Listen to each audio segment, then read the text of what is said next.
quorum, the Sergeant-at-Arms will prepare the chamber and bring the absent members. The clerk will call the roll. Adams, Amiano, Anderson, Arambula, Bell, Bill Berryhill, Tom Berryhill, Blakesley, Block, Blumenfield, Bradford, Brownlee, Buchanan, Caballero, Calderon, Carter, Chesbro, Conway, Cook, Cotto, Davis, De La Torre, De Leon, DeVore, Emerson, Ing, Evans, Fior, Fletcher, Fong, Fuentes, Fuller, Furutani, Gaines, Galgiani, Garrick, Gilmore, Hagman, Hall, Harkey, Hayashi, Hernandez, Hill, Huber, Huffman, Jeffries, Jones, Knight, Liu, Logue, Lowenthal, Ma, Mendoza, Miller, Monning, Nava, Nestande, Nilo, Nilsson, John A. Perez, V. Manuel Perez, Portantino, Ruskin, Solis, Saldana, Silva, Skinner, Smythe, Solorio, Strickland, Swanson, Torlickson, Torres, Tarico, Tran, Valines, Yamada. Madam Speaker.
Members, a quorum is present.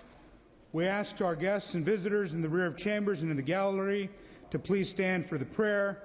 We ask our Assembly Chaplain, Father Constantine Papadimos, to offer the morning prayer.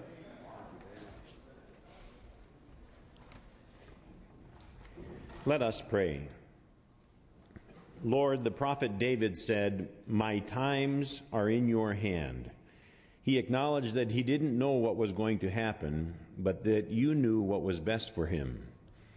Lord, we go out every day expecting good things to happen, but even if they don't, show us how to prepare for you to move in our life.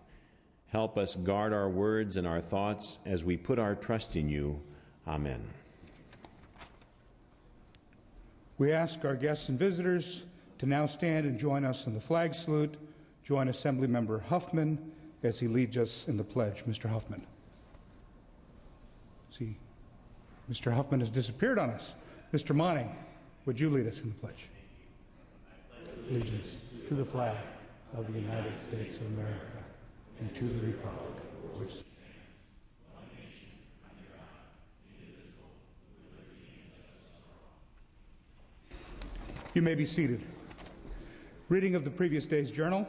Assembly Chamber, Sacramento, Thursday, January 14, 2010. The Assembly met at 9:30 a.m. Honorable Karen Bass, Speaker of the Assembly, presiding. Chief Clerk E. Dotson Wilson at the desk. Assistant Clerk Timothy Moreland reading. Mr. Tirico moves. Mr. Blakesley seconds that the reading of the previous day journal will be dispensed with. Presentation of petitions. There are none. Introduction and references of bills will be deferred. Reports of committees will be deemed read and amendments will be deemed adopted. Messages from the Governor. There are none. Messages from the Senate. There are none. Motions and resolutions. The absence for the day will be deemed read and printed in the journal. Mr. Tirico, you're recognized for procedural motions. Ms. Ma? Thank you, Mr. Speaker. I request unanimous consent for Assembly members to have guests and photographers on the floor today. Without objection, the request is granted. Mr. Speaker, I request unanimous consent to allow those Assembly members DeVore, Harkey, Nestande, Tirico, and Valines to speak on an adjourn in memory today. Without objection, the request is granted. Mr. Speaker, I request unanimous consent to re-refer AB 1054 Kodo from the Judiciary Committee to the Appropriations Committee. Without objection, the request is granted. Mr. Speaker, I request unanimous consent to re-refer AB 1263 Strickland from the Appropriations Committee to second reading. Without objection, the request is granted. And Mr. Speaker, I request unanimous consent to re-refer file item 2 AJR 23 De Leon to the Rules Committee pursuant to Assembly Rule 97. Without objection, the request is granted. Mr. Speaker, I request unanimous consent to waive the file notice requirements to allow the Appropriations Committee to hear 1054 Kodo on Thursday, January 21st, upon adjournment of session in room 4202. And that is upon adjournment on Thursday, January 21st? Without objection. January 21st, yes.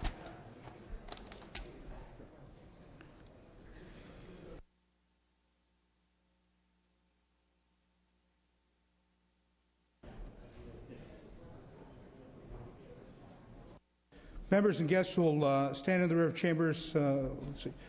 Ms. Hayashi. Ms. Hayashi. She's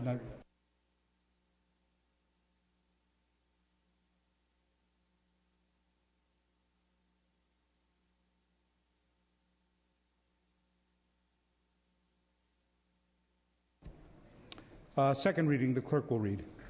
Assembly Bill 1374, Assembly Joint Resolution 23 with amendments, and Assembly Joint Resolution 24 with amendments. All bills will be deemed read and amendments deemed adopted. Concurrence and Senate amendments. Pass and retain.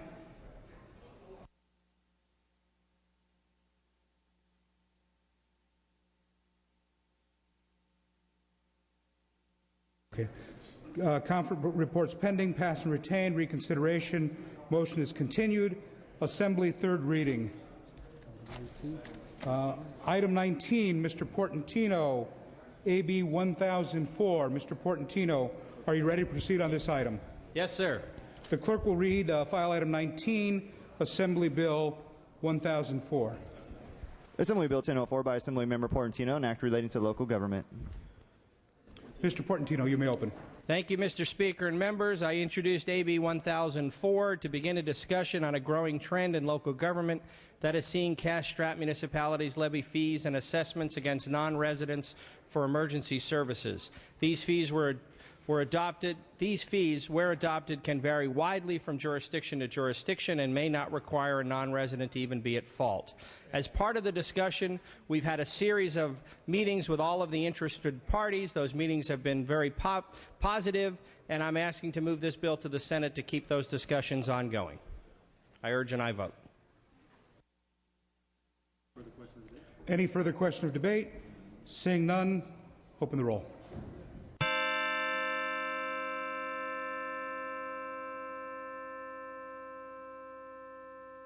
All members vote who desire to vote. All members vote who desire to vote. All members vote who desire to vote. All members vote who desire to vote. All members vote who desire to vote. All members vote who desire to vote.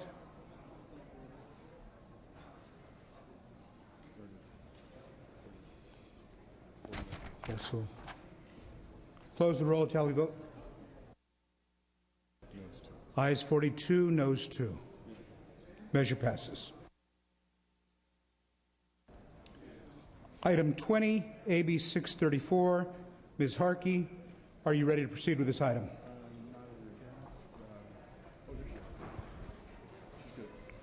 Clerk will read. Assembly Bill 634 by Assemblymember Harkey, an act relating to liability.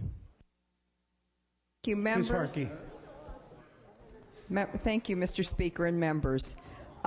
The objective of AB 634 is to include scuba diving on the list of hazardous recreational activities such as animal riding, such as horses, bike racing, kayaking, skiing, rock climbing, surfing, and water skiing.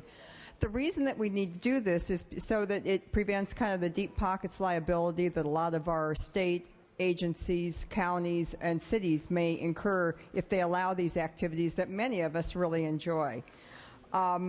So it would limit the liability to local governments for scuba diving. The sponsors of this bill, Ships to Reef, had requested this. It started out to be just a local district bill, but they requested this because in Dana Point, they're working with the Ocean Institute to potentially someday down the road have a ship cleaned up, sanitized, and sunk and prepare an underwater reef. And they've had a lot of success with this around the world. Without this bill, though, government agencies would be vulnerable if a diver is injured or anything happens. Of course, then the government agency would get sued, and so that's what we're trying to avoid with this. And we have a little bit different scenario here in the on the West Coast than we do on the East Coast. On the East Coast, there's a large area that's very, very shallow. On the West Coast, we immediately have a ledge, and so scuba divers, without signing any waivers or limits of liability, could go out on their own and scuba dive. So this is good for a variety of reasons. I ask for your support. Thank you very much. Seeing no questions or debate, the clerk will open the roll.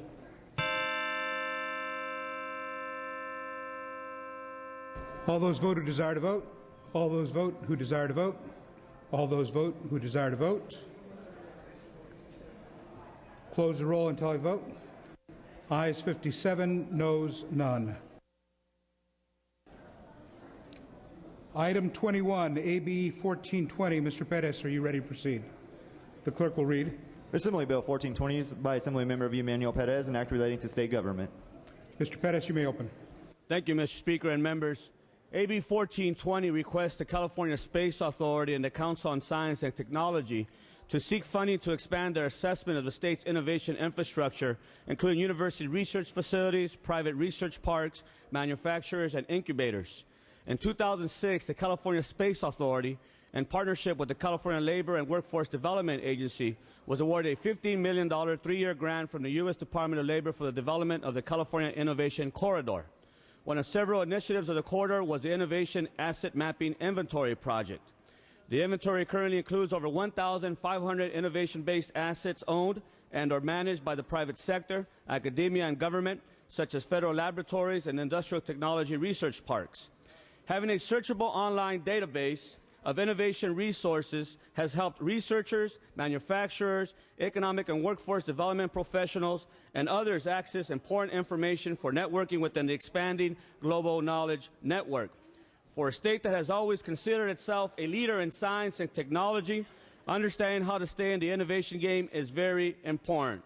Further, the online inventory serves as a competitive edge opportunity to help attract new and grow existing businesses in the state. This bill has received unanimous bipartisan support throughout the process. I ask for your aye vote. Seeing no further questions or debates, the clerk will open the roll. All those vote who desire to vote. All those vote who desire to vote. All those vote who desire to vote. Close the roll and tally the vote. Ayes 60, noes none. File item number 22, pass and retain. File item number 23, pass and retain. File item number 24, AB 133 by Smythe. Mr. Smythe, the clerk will read. Assembly Bill 133 by Assemblymember Smythe, an act relating to subdivisions. Mr. Smythe, you may open. Thank you, Mr. Speaker and members. AB 133 is designed to help local counties and bridge and thoroughfare districts more quickly get projects on the ground and online and moving forward. Current law currently restricts the use of B&T districts to define construction projects, define construction purposes. What this bill would do is allow for more flexibility. Currently, Orange County as well as San Diego County are allowed to spend about up to $300,000 on administrative costs, which will help the streamlining effort. This bill would enable Los Angeles County to do the same.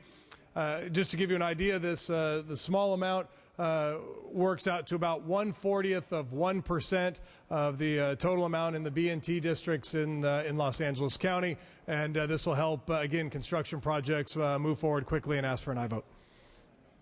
Seeing no further debate, the clerk will open the roll.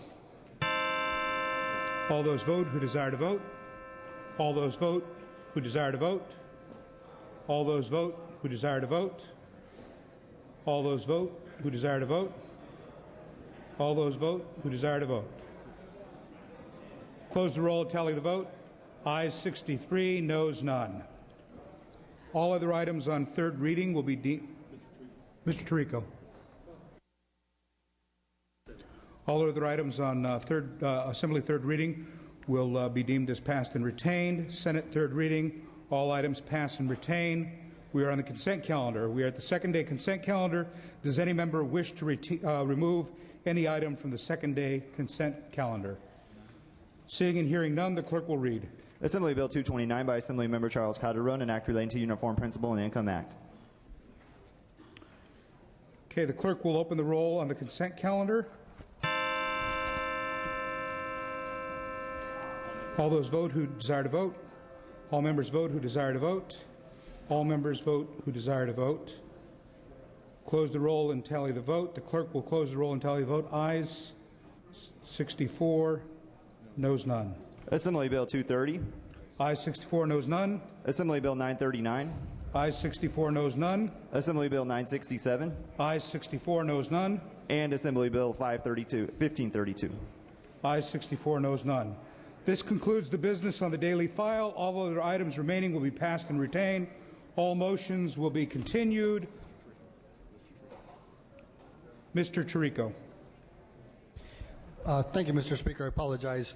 If we could return to motion resolutions, I'd like to request unanimous consent to allow Ms. Evans to adjourn in memory of an individual today to the list of members.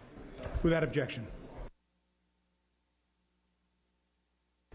Announcements. The session schedule for the week is as follows. Wednesday, January 20th, check-in session. Thursday, January 21st, floor session at 9:30 a.m. Appropriations Committee meeting upon adjournment. Friday, January 22nd, no floor session, no check-in session. Note that Friday, January 22nd is the last day for any policy or fiscal committee to hear and report on non-urgency assembly bills introduced in 2009. It's also the last day to submit bill requests to Legislative Council. request to adjourn in memory. The following members were previously granted permission to speak on adjourn in memories today.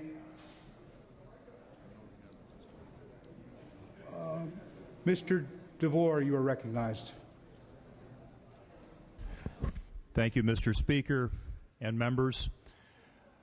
Today, I rise to adjourn in the memory of Ron Young. Ron Young was last in these chambers about a year ago. You see, Ron Young is the husband of my Woman of the Year, Mary Young, from last year. Ron Young was born on Inauguration Day in 1941, so perhaps his love of politics was built in from the start. He married his beautiful wife, Mary, in 1976, the nation's bicentennial year. And by 1990, Ron and Mary were an integral part of Orange County's political scene.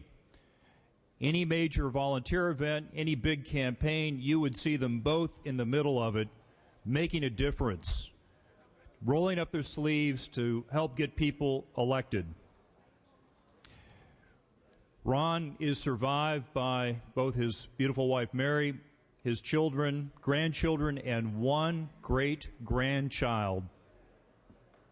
It is with a degree of sadness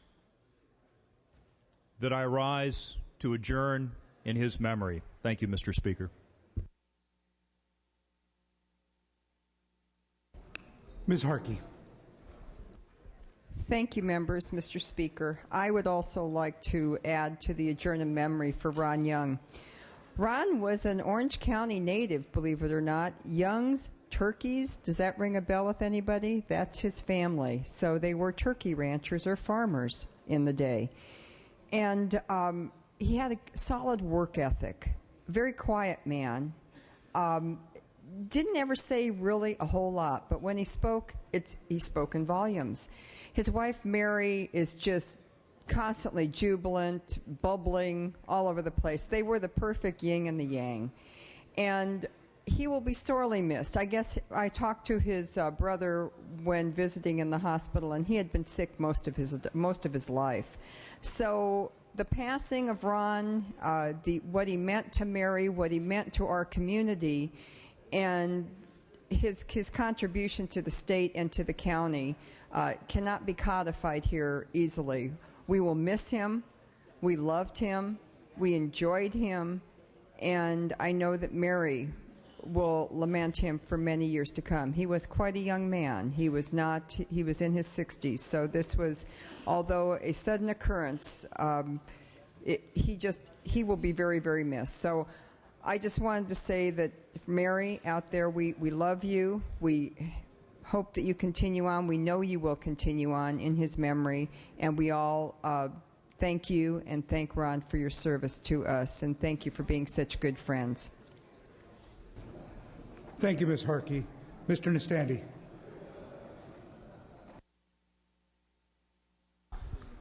Thank you, Mr. Chairman. I rise today to adjourn the memory of Alan Seaman. Alan was born in New York, January 27, 1925, to Francis and Dan Seaman. He graduated from Great Neck High School in New York at the age of 18 and enlisted in the U.S. Army. He served in World War II with the 42nd Infantry Division and fought in the Battle of the Bulge and helped liberate the Dachau concentration camp. He was awarded the Bronze Star for meritorious achievement in action on September 9, 1945. Alan Seaman served on the Rancho Mirage City Council since 1989 as mayor in 1992 to 1993 and was reelected to the mayoral position by his peers for the year 2000-2001. He came to Rancho Mirage with his wife, Jeanette, to retire in May of 1982. However, retiring was not an accurate description of the activities that Alan Seaman took on. Some of the past and present responsibilities for Alan included chairing the Cove Community Services Commission 3 times, member of the Coachella Valley Association of Governments Public Safety Committee, also the Committees on Transportation, Energy, and Environment, member of the Executive Board of the Arthritis Foundation.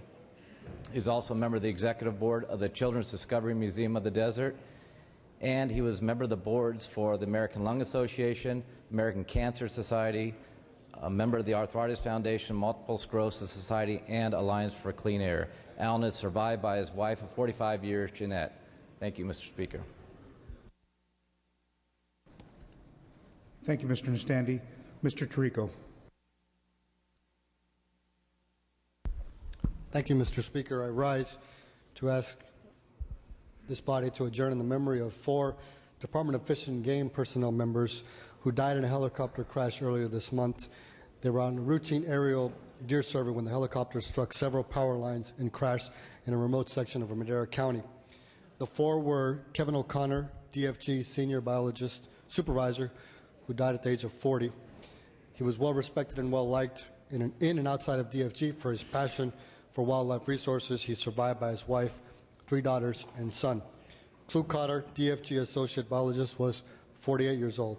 He was known for his calm professional demeanor, good humor, field skills, and endurance. He is survived by his wife and 2 sons. Tom Stolberg, DFG scientific aide, 31 years old. The public and department staff enjoyed Tom's intelligence, wit, and attention to detail. He is survived by his mother, Martha. And finally, helicopter pilot Dennis Mike Donovan, who worked for Lando's Aviation for over 25 years, a 70-year-old Navy veteran who had logged more than 16,000 hours in the air over 47 years. I ask that we adjourn in memory of these 4 individuals. Mr. Vallines.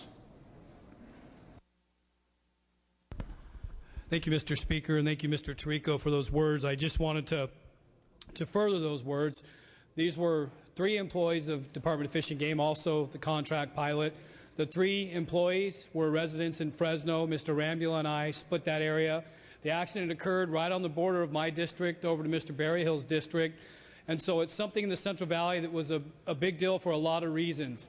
But I remember reading the article and thinking of these 3 individuals, Mr. Cotter, Mr. O'Connor, Mr. Stolberg, and that what was important to me was I worked at Fish and Game. I worked with these biologists. I had traveled the state before when I worked there in the early 90s.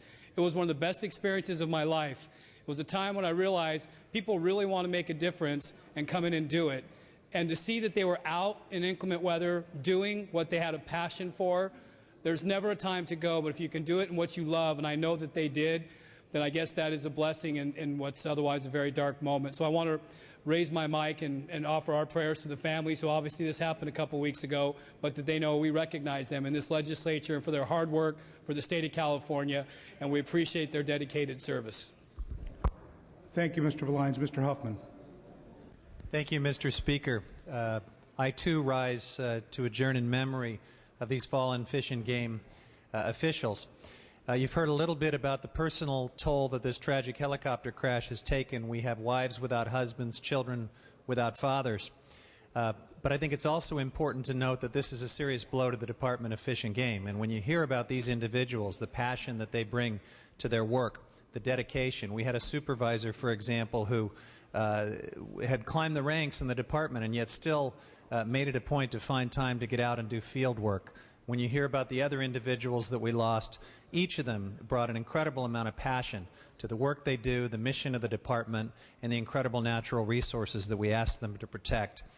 And in some ways, they represent the miracle of the Department of Fish and Game, that in spite of the fact that we ask this department to cover so much territory, to do so much, from the Oregon border to the Mexican border, from the Sierra to the sea, we underfund them. They've been suffering through furloughs. Despite all of this, we continue to attract amazing, talented, dedicated individuals. So I rise to adjourn in memory, not just for the loss of these individuals, for the grief of their families, but also to the very serious blow that this represents to the Department of Fish and Game. They will be missed. Thank you, Mr. Huffman. Mr. Ruskin.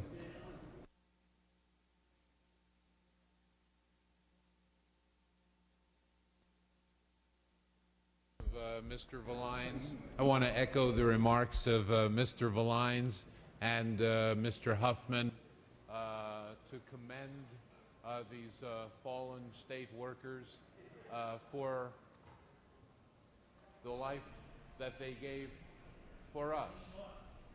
The work they did to protect the environment, their dedication to our environmental resources.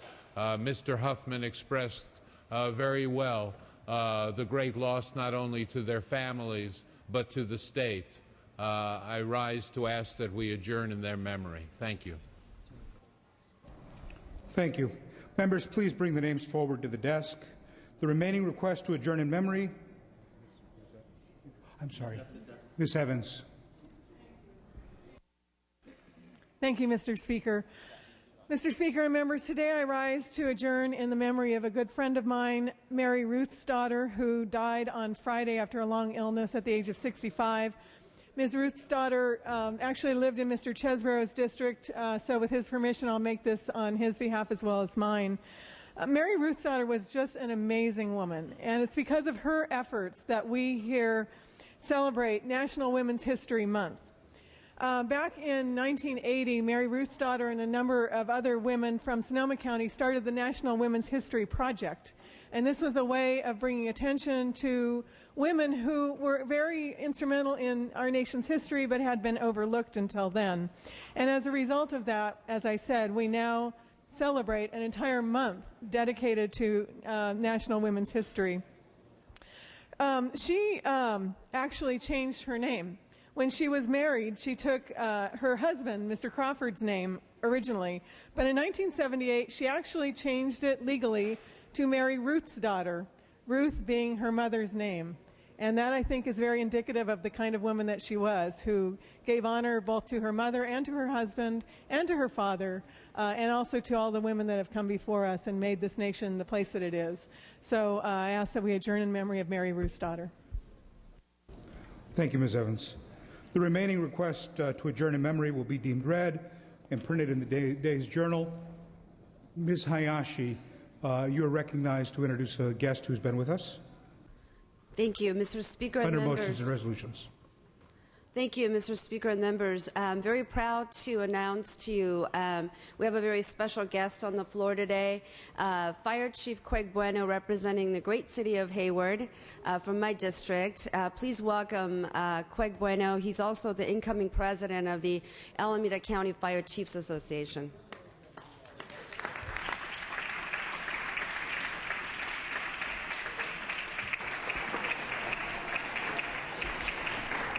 We welcome Mr. Bueno. I am now ready to entertain a motion to adjourn. Mr. Hagman moves. Ms. Moss seconds. The House now stands adjourned until Thursday, January 21st at 9:30 a.m. The quorum call is lifted.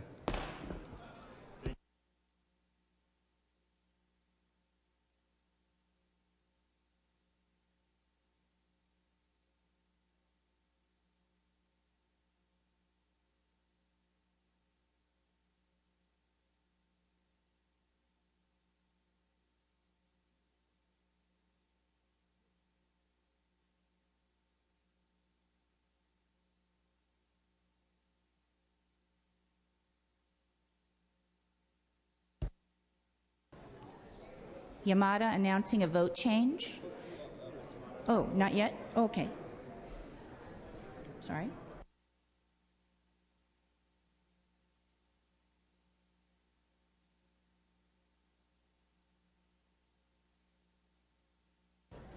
Is that right?